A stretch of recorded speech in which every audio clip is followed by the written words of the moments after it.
ಮನಸ್ಸೇ ಆ ಮನಸ್ಸೇ ಎಂಥ ಮನಸ್ಸೇ. ಮಕ್ಕಳನ್ನ ಬೆಳೆಸೋದು ಹೆಂಗೆ ಸರಿ? ಒಂದು ಅವ್ರಿಗೆ ಟೈಮ್ ಕೊಡ್ರಿ. ಈಗ ಜನ ದುಡ್ಡು ಕೊಡ್ತಾರೆ, ಕೇಳಿ ತಗೊಡ್ತಾರೆ, ಟೈಮ್ ಇಲ್ಲ. ಮಕ್ಕಳು ಆಟ ಆಡಬೇಕು, ಇಲ್ಲದ್ರೆ ಮಕ್ಕಳು ಮೊಬೈಲ್ ಇಟ್ಕೊಂಡು ಕೂತ್ಕೋತವೆ. ಈಗ 70% ಮಕ್ಕಳು ಅಡಿಕ್ಟೆಡ್ ಟು ಮೊಬೈಲ್. ಮೊಬೈಲ್ ಇದ್ದರೆ ಅಮ್ಮ ಬೇಡ, ಅಪ್ಪ ಬೇಡ, ಊಟ ಬೇಡ, ಸ್ಕೂಲ್ ಬೇಡ, ಪಾಠ ಬೇಡ, ಇದು ಬೇಡ. ಕಿತ್ಕೊಂಡ್ರೆ ನಿಮ್ಮ ತಲೆ ಹೊಡಿತಾರೆ, ಇಲ್ಲಾಂದರೆ ಆತ್ಮಹತ್ಯೆ ಮಕ್ಕಳು ಅಂತ ಎದುರಿಸ್ತಾರೆ. ಎಲ್ಲ ಶಾಲೆಗಳಲ್ಲಿ, ಎಲ್ಲ ಕಾಲೇಜುಗಳಲ್ಲಿ ಇರ್ತಾರೆ. ಹೆಂಗೆ ಸರ್ ಬಿಡಿಸೋದು? ಹೇಳೋದು ಕೇಳೋದಿಲ್ಲ, ಓದಲ್ಲ, ಮಧ್ಯರಾತ್ರಿ ತನಕ ನೋಡ್ತಾ ಕೂತ್ಕೊಳ್ತಾರೆ. 3 ತಿಂಗಳ ಮಗುವಿಗೆ ತಾಯಿ ಮೊಬೈಲ್ ತೋರಿಸೇ ಊಟ ಮಾಡಿಸೋದು. ಹತ್ತಿರ ಮೊಬೈಲ್ ತೋರಿಸ್ಬಿಡ್ತಾಳೆ. ಅವಳಿಗೆ ಲಾಲಿ ಆಡೋದು ಗೊತ್ತಿಲ್ಲ, ಕತೆ ಹೇಳೋದು ಗೊತ್ತಿಲ್ಲ. ಈಗ ಯಾರು ಕತೆ ಯಾರು ಹೇಳೋದು ಇಲ್ಲ, ಕೇಳೋದು ಇಲ್ಲ. ಈಗ ಅನೇಕ ತಂದೆ ಕೊಟ್ಬಿಟ್ಟು ಅವನಿಗೆ ಒಂದು ಇಂಟರ್ನೆಟ್ ಕನೆಕ್ಷನ್ ಮೊಬೈಲ್ ಕೊಟ್ಬಿಡ್ತಾರೆ, ಸ್ಮಾರ್ಟ್ಫೋನ್ ಕೊಟ್ಬಿಡ್ತಾರೆ. ಹೆಚ್ಚಿಗೆ ಸಕ್ಕರೆ ತಿಂದರೆ ಸಕ್ಕರೆ ಕಾಯಿಲೆ ಬರಲ್ಲ. ಒಂದೇ ಸಕ್ಕರೆ ಕಾಯಿಲೆ ಬಂದಮೇಲೆ ಸಕ್ಕರೆ ತಿನ್ನಬಾರ್ದು ಅಷ್ಟೇ. ಸಕ್ಕರೆ ಕಾಯಿಲೆ ಬರೀ 10%ನಲ್ಲಿ ಆನುವಂಶಿಕ. ನಮ್ಮ ತಂದೆಗೆ ಡಯಾಬಿಟಿಸ್ ನನಗೆ ಬರ್ತದೆ, ನಮ್ಮ ತಾತನಿಗಿತ್ತು ಬರುತ್ತೆ, ನಮ್ಮ ಅಜ್ಜಿಗಿತ್ತು ಬರುತ್ತೆ. 10% ಆನುವಂಶಿಕ.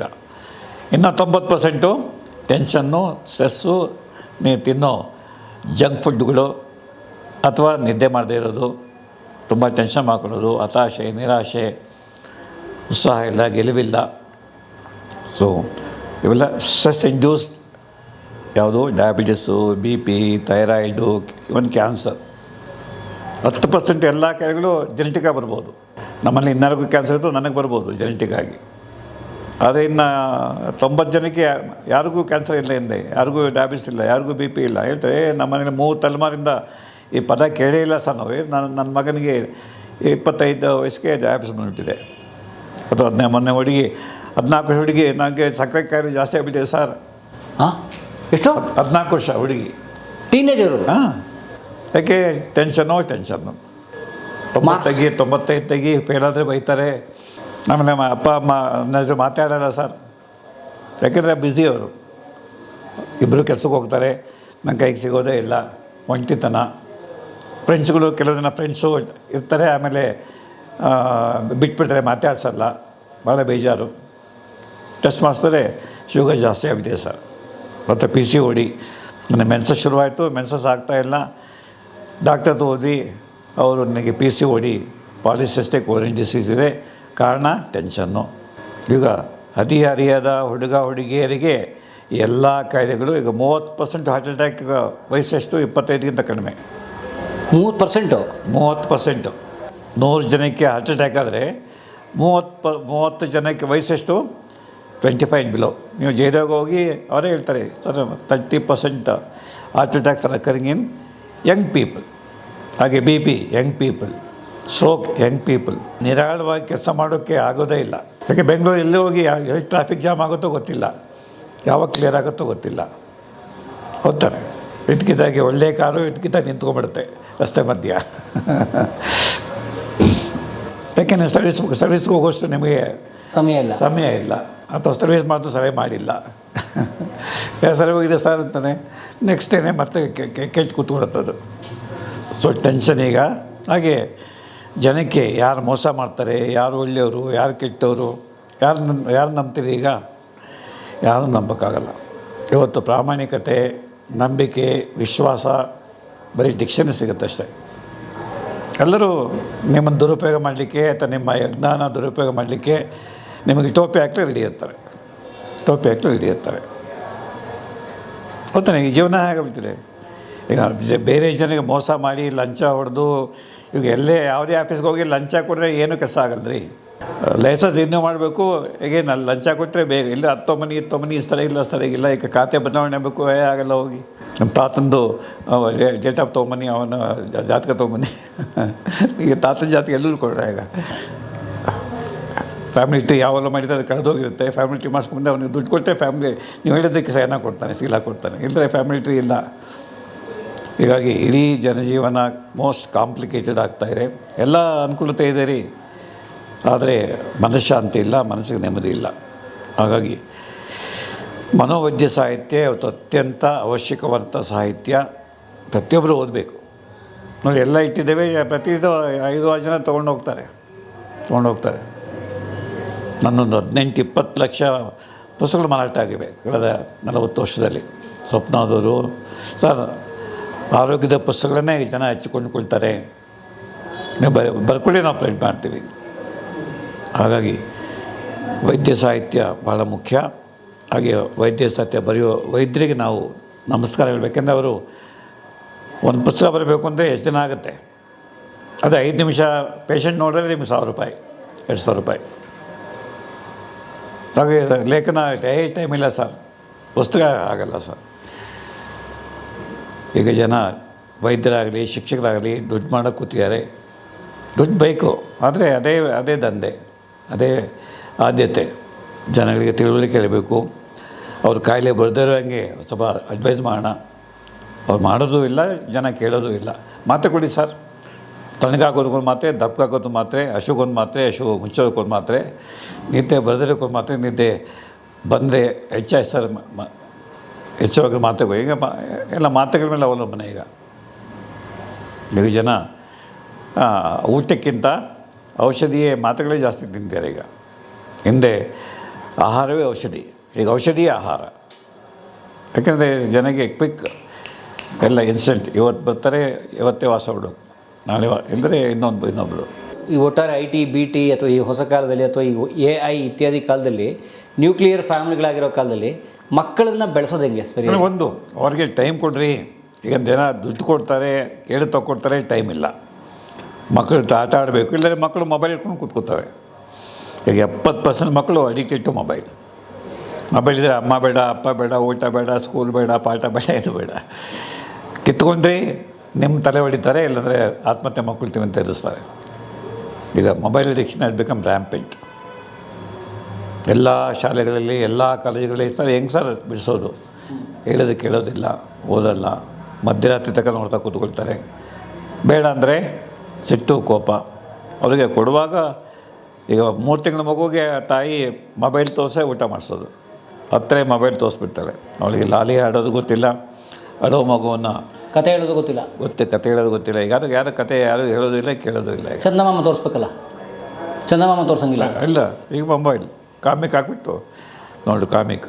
ಆಮೇಲೆ ಒಂದು ಕಾಮಿಕ್ಕಿಂದ ಗೇಮಿಂಗು, ಆಮೇಲೆ ಗ್ಯಾಮ್ಲಿಂಗು. Gaming, gambling. 31 ಲಕ್ಷ ಕಳ್ಕೊಂಡು ಅವರೇ ಸಾಲ ಕೊಡ್ತಾರೆ, ಗ್ಯಾಮ್ಲಿಂಗ್ ಮಾಡಿಸ್ತಾರೆ, ಗೇಮಿಂಗ್ ಆಡು ಅಂತ. ಆಮೇಲೆ 40 ಲಕ್ಷ ಆದಮೇಲೆ 40 ಲಕ್ಷ ಸಾಲ ಇದೆ, ಮುಗಿಸೋ ಟೈಮು ನಿಮ್ಮ ಅಪ್ಪ ಅಮ್ಮನಿಗಳು ದುಡ್ಡು ಕೊಡೋಕ್ಕೆ ₹200 ನೋಟ್ಗಳೇ ಬರಬೇಕು, ಇಲ್ಲ ಅಂತಂದರೆ ನಿಮ್ಮ ಅಪ್ಪ ಅಮ್ಮನೂ ಸಾಯಿಸ್ತೇವೆ, ನಿನ್ನೂ ಸಾಯಿಸ್ತೇವೆ. ಒಬ್ಬರು ಹುಡುಗಿ, ಇಬ್ಬರು ಹುಡುಗರು ಗೇಮಿಂಗ್ ಆಡಿ 20 ಲಕ್ಷ, ಒಬ್ಬ 1 ಕೋಟಿ ಕಳ್ಕೊಂಡಿದ್ದಾನೆ. 1 ಕೋಟಿ ರೀ, ಯಾಕಂದ್ರೆ ಅವರೇ ಸಾಲ ಕೊಡ್ತಾರೆ, ಕೊಡ್ತಾ ಹೋಗ್ತಾರೆ. ಬಂದರೆ ನೀನೇ ಗೆಲ್ತೀಯ. ಫಸ್ಟು 2-3 ಗೇಮ್ ಗೆಲ್ಲಿಸ್ಬಿಡ್ತಾರೆ, ಆಮೇಲೆ ಸೋಲ್ಸಾ ಹೋಗ್ತಾರೆ. ನಾವೇ ಸಾಲ ಕೊಡ್ತೀವಿ, ಆಡು. ಆಮೇಲೆ ಒಂದು 30 ಲಕ್ಷ ಆದಮೇಲೆ ಧಮಕಿ ಹಾಕ್ತಾರೆ. ಅಪ್ಪ ಅಮ್ಮ ಮನೆ ಮಾರಿ ದುಡ್ಡು ಕೊಡಬೇಕು. ನಮ್ಮ ಪುನಃ 10,000 ಕೊಡಪ್ಪ, ಈ ಸಲ ನಾನು ಗೆದ್ದುಬಿಡ್ತೀನಿ, 40 ಲಕ್ಷ ಕಳ್ಕೊಂಡೆಲ್ಲ ಗೆದ್ದು ವಾಪಸ್ ಕೊಡ್ತೀನಿ ಕೊಡು ಅಂತ ಗಲಾಟೆ ಮಾಡ್ತಾನೆ ಸರ್. ಬುದ್ಧಿಗಳೇ ಸರ್. ಯಾಕಂದರೆ ಅದು ಗೇಮಿಂಗ್ ಆಡಿದಾಗ ಗೆದ್ದಾಗ ಡೋಪಮಿನ್ ಜಾಸ್ತಿ ಆಗುತ್ತೆ, ಖುಷಿ ಆಗುತ್ತೆ. ಆ ಖುಷಿಗೋಸ್ಕರ ಆಡಬೇಕು. ಅಲ್ಲ, ಇದನ್ನು ಬಿಡಿಸೋದು ಹೇಗೆ? ಒಂದು ಮೊಬೈಲ್ ಕೊಡುವಾಗಲೇ ಪಕ್ಕದಾಗ ಕೂತ್ಕೋಬೇಕು. ಈಗಾಗಲೇ ಅಡಿಕ್ಟ್ ಆಯಿತು ಅಂತಂದರೆ ಅವನಿಗೆ ಹೇಳಿ ಕಣ್ಣು ಹಾಳಾಗುತ್ತೆ, ಮೆದುಳು ಹಾಳಾಗುತ್ತೆ, ನಿನ್ನ ಜೀವನ ಹಾಳಾಗುತ್ತೆ. 10 ನಿಮಿಷ ನೋಡು, ಏನು ನೋಡ್ತೀಯ ನಮಗೂ ತೋರಿಸು, ಆಮೇಲೆ ಸ್ವಿಚ್ ಆಫ್ ಮಾಡು. ಆಮೇಲೆ ಆಟ ಆಡೋದಕ್ಕೆ ಬಿಡಬೇಕು, ಅಥವಾ ಕೂತ್ಕೊಂಡು ಮಾತಾಡಿಸ್ಬೇಕು, ಅಥವಾ ಸ್ಕೂಲಿಗೆ ಜೊತೆಲೇ ಕರ್ಕೊಂಡು ಹೋಗ್ಬೇಕು. ದಾರಿನಲ್ಲಿ ಇನ್ಯಾರ್ದೋ ಮೊಬೈಲ್ ಇಸ್ಕೊಂಡು ನೋಡ್ತಿರ್ತಾನೆ, ಅಥವಾ ಅಪ್ಪನ ಮೊಬೈಲ್ ಕತ್ಕೊಂಡು ಹೋಗ್ಬಿಡ್ತಾನೆ. ಆ ಪಕ್ಕ ಮನೆಗೆ ಹೋಗಿ ಅವ್ರ ಮೊಬೈಲ್ ಕತ್ಕೊಂಡು ಹೋಗ್ಬಿಡ್ತಾನೆ. ಇದೆಲ್ಲ ನಡೀತಾ ಇದೆ ಈಗ. ಮೊಬೈಲ್ ಅಡಿಕ್ಷನ್ನು ಮತ್ತು ಗ್ಯಾಜೆಟ್ಸ್ ಅಡಿಕ್ಷನ್ನು, ಡಿಜಿಟಲ್ ಅಡಿಕ್ಷನ್. ಡಿಟಾಕ್ಸಿಫಿಕೇಷನಿಗೆ ಅವ್ರಿಗೆ ಕನ್ವಿನ್ಸ್ ಮಾಡಬೇಕಾಗತ್ತೆ. ಕನ್ವಿನ್ಸ್ ಮಾಡಿ ಭಾಳ ಕಷ್ಟ. ಯಾಕೆ ಯಾವುದೇ ಅಡಿಕ್ಷನ್ನು ಸುಲಭಕ್ಕೆ ಬ್ರೈನ್ ಬಿಡಲ್ರಿ. ಯಾಕಂದ್ರೆ ಸರ್ಕ್ಯೂಟ್ ಆಗಿಬಿಡುತ್ತೆ. ಆಮೇಲೆ ಬೇಕೇ ಬೇಕು ಬಿಡೋದು ಕಷ್ಟ. ಒಂದು ಪ್ರಿವೆನ್ಷನ್ ಅಂದರೆ ಮಕ್ಕಳಿಗೆ 10 ವರ್ಷ ಕೆಳಪಟ್ಟು 12 ಮೊಬೈಲ್ ಕೊಡಲೇಬಾರ್ದು. ಕೊಟ್ಟು 2 ನಿಮಿಷ 3 ನಿಮಿಷ ತೋರಿಸ್ಬಿಟ್ಟು ವಾಪಸ್ ತೊಗೊಂಡೋಗು. ಈಗ ಅನೇಕ ತಂದೆ ಕೊಟ್ಬಿಟ್ಟು ಅವನಿಗೆ ಒಂದು ಇಂಟರ್ನೆಟ್ ಕನೆಕ್ಷನ್ ಮೊಬೈಲ್ ಕೊಟ್ಬಿಡ್ತಾರೆ, ಸ್ಮಾರ್ಟ್ಫೋನ್ ಕೊಟ್ಬಿಡ್ತಾರೆ. ಇವತ್ತು 85% ಮನೆಗಳಲ್ಲಿ ಸ್ಮಾರ್ಟ್ಫೋನ್ ಇದೆ. ಇಂಡಿಯಾ ಬಡದೇಶ ಅಂತೀವಿ. 85% ಮನೆಗಳಲ್ಲಿ ಸ್ಮಾರ್ಟ್ಫೋನ್ ಇದೆ. ಆ ಸ್ಮಾರ್ಟ್ ಯಾರು ಬೆಳೆಸ್ತಾರೆ? ಜಾಗಿ ಮಕ್ಕಳು ಮತ್ತು 10 ವಯಸ್ಸಿನವರು ಬೆಳೆಸೋದು.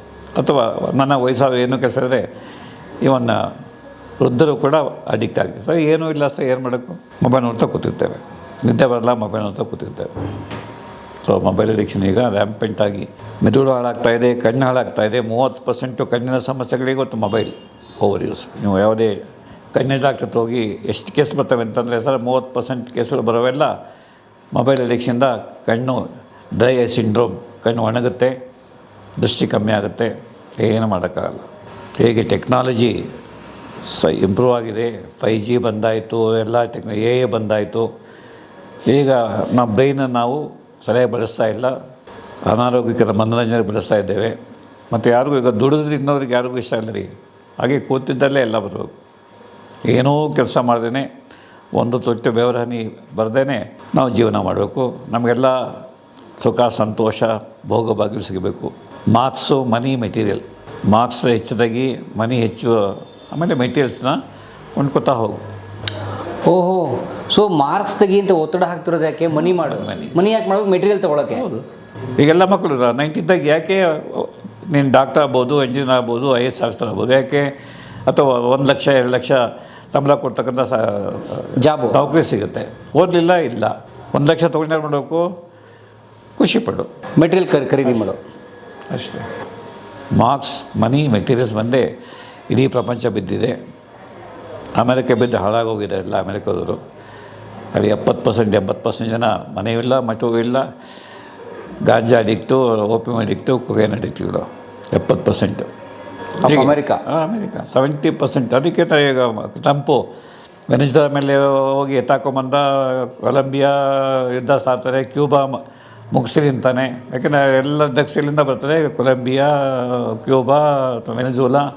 ಸೊ 70 ಮೆಕ್ಸಿಕೋ ಗೋಡೆ ಕಟ್ಟಿಯಾನೆ, ಯಾಕೆಂದರೆ ಮೆಕ್ಸಿಕೋನಿಂದ ಎಲ್ಲ ಸಪ್ಲೈ ಆಗುತ್ತೆ. 70% ಆಫ್ ಅಮೆರಿಕನ್ಸ್ ಆರ್ ಅಡಿಕ್ಟೆಡ್. ಸಂಬಳ ತಗೊಳ್ಳೋ ಸಂಬಳವೆಲ್ಲ ಡ್ರಗ್ಸ್ಗೆ ಹೋಗ್ತಿದೆ. ಮತ್ತು ಎಲ್ಲ 70-80% ಜನ ಒಬೀಸು, ಎಲ್ಲ ಕಾಯಿಲೆಗಳು ಅವರಿಗೆ ಚಿಕಿತ್ಸೆಗೆ ಕೋಟಿ ಡಾಲರ್ಗಳು ಜನನ ಕೊಡಬೇಕು. ಯಾಕಂದರೆ ಗೌರ್ಮೆಂಟ್ ಕೊಡಲ್ಲ, ಇನ್ಶೂರೆನ್ಸ್ ಅವರು ದುಡ್ಡು ಮಾಡ್ತಾರೆ, ಇನ್ಶೂರೆನ್ಸ್ ಕಂಪ್ನಿಗಳು. ನೀವಲ್ಲಿ ಕಾಯಿಲೆ ಬಿತ್ತು ಅಂತಂದರೆ ಡಾಕ್ಟರ್ ಹೋಗ್ಬೇಕಾದ್ರೆ 1 ವಾರ 15 ದಿವಸ ಅಪಾಯಿಂಟ್ಮೆಂಟ್ ಸಿಗೋಲ್ಲ. ಆಮೇಲೆ ಇನ್ಶೂರೆನ್ಸ್ ಇದ್ದರೆ ಟ್ರೀಟ್ಮೆಂಟು ಇಲ್ಲ. ಕೊನೆಗೆ ನೀವು ಹೇಳಿದ್ದೇನು? ಸರಳತೆ. ಹೌದು, ಒಂದು ಸರಳ ಜೀವನ, ಎರಡನೇದು ಪ್ರೀತಿ ಮತ್ತು ಶಿಸ್ತು ಜೊತೆಗೆ ಹೋಗಬೇಕು. ಮಕ್ಕಳಿಗೂ ಅಷ್ಟೇ, ನಮಗೂ ಅಷ್ಟೇ. ನಮಗೂ ನಮ್ಮನ್ನು ಪ್ರೀತಿ ಮಾಡೋದು ಬೇಕ್ರಿ. ಹಾಗೆ ನಾವು ಶಿಸ್ತಿಂದ ಇರುವಾಗ ಯಾರೋ ಒಬ್ಬರು ನಮಗೆ ಹೇಳಬೇಕು, ಅಥವಾ ನಾನೇ ರೂಢಿಸ್ಕೋಬೇಕಾದ್ರೆ ಬೆಳಿಗ್ಗೆ 5 ಗಂಟೆ ಹೇಳ್ಬೋದು, 5 ಗಂಟೆಗೆ ಹೇಳಬೇಕು. ಹೇಳ್ದೆ ಹೋದರೆ ಯಾರೋ ಕಿವಿಯಿಂದ ಎಬ್ಬಿಸ್ಬೇಕಾದ್ರು, 5 ಗಂಟೆ ಹೇಳಪ್ಪ ನೀನು ಅಂತ. 10 ಗಂಟೆ ಆಯಿತು ಮಲಿಕು ಅಂತ ಯಾರೋ ಹೇಳಬೇಕು. ಇಲ್ಲ, ನಾನೇ 10 ಗಂಟೆ ಆಯಿತು ಮಲಿಕೊಳ್ತೀನಿ. ಅಥವಾ ಎಲ್ಲ ದುಡ್ಡಿದೆ, ರಾಮೇಶ್ವರ ಕೆಫೆಗೆ ಹೋಗಿ ಡಬಲ್ ಬೆಣ್ಣೆ ಮಸಾಲೆ ದೋಸೆ ತಿನ್ನಬೇಕು ಅಂದರೆ ಇಲ್ಲ, ಬೇಡ, ತಿನ್ನಲ್ಲ. ಬಿರಿಯಾನಿ ತಿನ್ನಬೇಕು, ಬೇಡ, ಬಿರಿಯಾನಿ ತಿನ್ನಲ್ಲ. ಹಣ್ಣು ತಿಂತೇನೆ ಅಥವಾ ಅನ್ನ ಸಾರು ತಿಂತೇನೆ. ಇಲ್ಲ, ನಾನೇ ಫಾಲೋ ಮಾಡಬೇಕು. ಇಲ್ಲಂತಂದರೆ ಫಾಲೋ ಮಾಡಿ ಅಂತ ಹೇಳೋರು ನಮ್ಮ ಮನೇಲಿ ಇರಬೇಕು. ಈಗ ನಮ್ಮ ಮಕ್ಕಳಿಗೆ ಯಾರು ಬುದ್ಧಿ ಹೇಳೋರೆಲ್ಲ ಬುದ್ಧಿ ಹೇಳೋಕ್ಕೆ ಅವ್ರು ಕೇಳೋದು ಇಲ್ಲ. ಹೇಳೋದು ಕೇಳಲ್ಲ ಸರ್, ಅವನ ತಾಳಕ್ಕೆ ನಾವು ಕುಣಿಬೇಕು. ಹಾಗಾಗಿ ಇಡೀ ಸಮಾಜದಲ್ಲಿ ಇವತ್ತು ಆರೋಗ್ಯವಂತರ ಸಂಖ್ಯೆಗಿಂತ ಅನಾರೋಗ್ಯವಂತರ ಸಂಖ್ಯೆನೇ ಜಾಸ್ತಿ ಆಗ್ತಾಯಿದೆ. ಇದು ನಿವಾರಣೀಯ. ಹಾಗೆ ಸರಳವಾಗಿ ಬದುಕಿ, 3 ಹೊತ್ತು ಹಿತಮಿತವಾದ ಊಟ, 3 ಜೊತೆ ಬಟ್ಟೆ ರೀ, ಇನ್ನೇನು ಬೇಕು ರೀ ನಿಮಗೆ? ರೋಟಿ ಕಪಡ ಮಕಾನ್. ಈಗ ಜನ ಅಷ್ಟಕ್ಕೆ ನಿಲ್ಲಲ್ಲ. ಇನ್ನೇನು ಬೇಕು? ಚಿನ್ನ ಬೇಕು, ಬೆಳ್ಳಿ ಬೇಕು, ವಜ್ರ ಬೇಕು, ವೈಡೂರ್ಯ ಬೇಕು, BMW ಕಾರ್ ಬೇಕು, ಬೆಂಗಳೂರಲ್ಲಿ 4 ಕಡೆ ಬಂಗ್ಲಾ ಇರಬೇಕು, ಬ್ಯಾಂಕ್ನಲ್ಲಿ 10 ಕೋಟಿ. ಈಗ ನೋಡಿ, ನಾವು ಎಲ್ಲ ರಾಜಕಾರಣಿಗಳು ಅವ್ರಿಗೆ 1000 ಕೋಟಿ 1000 ಲೆಕ್ಕವೇ ಇಲ್ಲ ಅವರಿಗೆ. ಅಷ್ಟಿದ್ದು ಕೂಡ ಇನ್ನಷ್ಟು ಬೇಕು. ಯಾಕೆ ಮುಂದೆ ವಿಷಯನ ಖರ್ಚು ಮಾಡಬೇಕಲ್ಲ. ದುಡ್ಡು ಕೊಟ್ಟು ಓಟ್ ತೊಗೊಂಡು ಮತ್ತು ಜನರಿಗೆ ಟೋಪಿ ಹಾಕಿ ಬಿಟ್ಟಿ ಭಾಗ್ಯ ಕೊಟ್ಟು ಓಟ್ ತೊಗೊಂಡು ಆ ಬಿಟ್ಟಿ ಭಾಗ್ಯಕ್ಕೆ ಇನ್ನೇ ಬೇರೆ ಮೇಲೆ ಟ್ಯಾಕ್ಸ್ ಹಾಕೋದು ಅಥವಾ ಸಾಲ. ಎಲ್ಲ ಯಾವ ಸರ್ಕಾರ ಸಾಲ ಇಲ್ಲದೆ ಬದುಕಿದೆ ಇವತ್ತು? ಸಂಬಳ ಕೊಡೋಕ್ಕೂ ಸಾಲ ಮಾಡಿ ಸಂಬಳ ಕೊಡ್ತಾರೆ ಎಲ್ಲ ರಾಜ್ಯಗಳು. ಯಾವುದೇ ಗೌರ್ಮೆಂಟಲ್ಲಿ ಅವ್ರದ್ದೇ ಇನ್ಕಮ್ ಜನರೇಷನ್ ಇಲ್ಲ, ಎಲ್ಲ ಡಿಫಿಸಿಟ್ ಬಜೆಟ್ಟೇ. ಹಾಗೆ ಜನಗಳು ಬಜೆಟು ಡಿಫಿಸಿಟ್ ಬಜೆಟ್ಟೇ. ಸಾಲ ಮಾಡದಿರೋ ಪಾಪಿಗಳೀಗ ಎಲ್ಲದಕ್ಕೂ ಸಾಲ. ಈಗ ಕ್ರೆಡಿಟ್ ಕಾರ್ಡು ಮತ್ತು ಸಾಲ ಕೊಡೋದೇ ಎಲ್ಲ ಬ್ಯಾಂಕ್ಗಳ ಆದಾಯ ಮೂಲ ಅಥವಾ ಪ್ರೈವೇಟು ಮನಿ ಲೆಂಡರ್ಸ್. ಯಾಕೆ ಫೈನಾನ್ಸ್ ಮಾಡ್ತೀವಿ ಸರ್, ಏನು ಮಾಡ್ತೀವಿ, ಸಾಲ ಕೊಡ್ತೀವಿ ಸರ್, ಬಡ್ಡಿ 20% 40%. ಫೈನಾನ್ಸ್. ಹಾಂ, ಫೈನಾನ್ಸ್ ಮೀಟ್ರ್ ಬಡ್ಡಿ. ಹಾಂ. ಆಮೇಲೆ ವಸೂಲಿ ಆಗಲಿಲ್ಲ ಹೋಗಿ ಧಮ್ಕಿ, 4 ಜನ ರೋಡ್ ಇಟ್ಕೊಂಡು ಕೊಡ್ತೀವಲ್ಲ, ನಾಳೆ ಬರ್ತೀನಿ, ನಾಳೆ ಹೋಗಿ ಇಲ್ಲ ಅಂತಲೇ ಕೈಕಾಲು ಮುರಿತೀನಿ. ಈ ಥರ ಜೀವನ. ಸೊ ಹಾಗೆ ನನ್ನ ಮನವಿ ವೀಕ್ಷಕರಲ್ಲಿ, ದಯಮಾಡಿ ನಿಮ್ಮ ದೇಹವನ್ನು ರಕ್ಷಣೆ ಮಾಡಿಕೊಳ್ಳಿ, ಮನಸ್ಸನ್ನು ಪ್ರಶಾಂತವಾಗಿಟ್ಟುಕೊಳ್ಳಿ. ಆಸೆಗಳಿಗೆ ಬ್ರೇಕ್ ಹಾಕಬೇಕು.